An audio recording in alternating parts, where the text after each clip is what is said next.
Hi, my name is Peter and I'm with the Radical Mycology project, and today I wanted to share with you something I've been working on that I'm pretty excited about.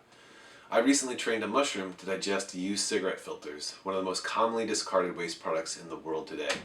Last year, roughly 1.7 billion pounds of cigarette waste was disposed of into the environments and landfills of the world. That's roughly 4.5 trillion filters. In the US alone, the yearly average is 135 million pounds, or roughly half a pound per person. These filters are made out of a type of plastic that does not readily biodegrade, and when thrown into the environments and forests and parks of the world, they persist for many years. And when they're thrown into the streets of the world, they wash into the gutters and ultimately into river systems and oceans where they leach toxic chemicals and ultimately wash up on shore. Cigarette filters are an incredible threat to the environment, and really there's no good solution to dealing with them other than throwing them into landfills. But of course, at Radical Mycology, we like to see fungi as capable of tackling even the world's most challenging problems, and of course plastics pollution is one of the biggest. Now, before I explain how I did this, I first want to show you the mushroom actually growing on the cigarette filters. What I'm going to show you is a time lapse that spans about 2 weeks, and as you'll see, there's 2 vials. One on the left is rapidly and happily consuming the cigarette filters, while the one on the right does not. I'll explain why. As you can see on the left, the mycelium is not only consuming the filters, but there's actually a yellow seam that is developing in the mycelium below the filter, where the fungus is consuming and most likely digesting the toxins that are in it. It's hard to see in the video, but the mycelium is actually permeating the entire filter, inside and out. So it's not only eating the paper wrapping, but also the cellulose acetate inside, and theoretically, the chemicals as well. On the right is a control that I will speak more about in a moment, but for now just note that it is not digesting the filters inside of it. So how did I do this? Well, as a mushroom cultivator, I know that a fungus can be quote-unquote trained to digest any given food source. The trick for the cultivator is that they must slowly introduce this new potential food in a series of steps. This can be done with things like wheat straw and newspaper, or something more complex, like motor oil or even plastics. So by following a basic understanding of the fungus's needs, one can potentially train a mushroom to digest a whole host of chemicals and toxic pollutants and see it as a viable food source. So when I had the idea that I could use mushrooms to digest cigarette filters, I knew it might have to take a similar approach. Cigarette filters are made out of a form of plastic called cellulose acetate, which is itself a modified form of plant cellulose, the most abundant food that mushrooms naturally thrive off of.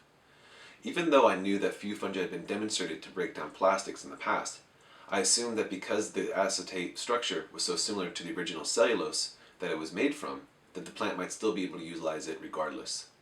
However, I knew that the fungus would not be able to go directly to the harsh environment of the chemically laden and toxic cigarette filters. I knew it would have to be slowly accustomed to them. So first I started growing out the mycelium of a mushroom that naturally thrives on cellulose-rich foods. Once I had some mycelium growing out, I threw in some plain, non-smoked, non-dirtied cigarette filters that had been pre-hydrated. The mycelium began to grow onto that, and once I knew it was running, I knew that it was producing the correct enzymes to break down that cellulose acetate and recognize it as a food. Then, I opened up the jar and threw in some dirty butts that had been soaked in some water and hydrated. I didn't pre-cook them, I didn't pre-sterilize them, nothing like that. Threw them in straight because I didn't want to volatilize any of the chemicals that were present. And as you saw in the time lapse, the mycelium eventually recognized the chemicals there as a potential food source and began producing whatever enzymes it needed to break down those chemicals and toxins and to digest them.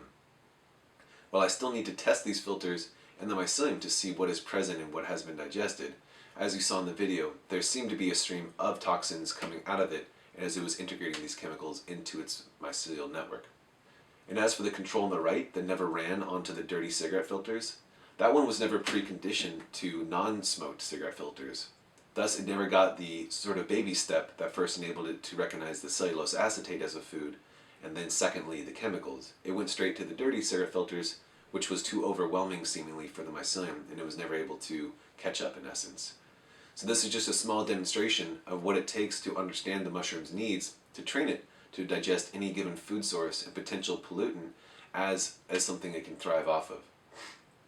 On a larger scale, once this fungus, or a clade of species, is trained to digest the various brands of commercial cigarettes, this methodology can be used to mitigate and remediate one of the world's most common pollutants.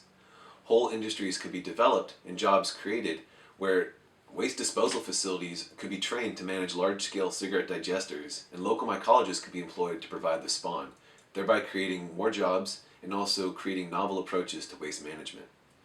If you wish to thoroughly understand the theory behind these kinds of practices, utilizing fungi to address real-world problems, please consider backing the Radical Mycology book Indigegogo campaign. In the Radical Mycology book, we will be exploring in depth the various ways fungi can be used to address more real-world problems like this, while simultaneously enhancing the quality of life for all the Earth's inhabitants. Thanks for watching.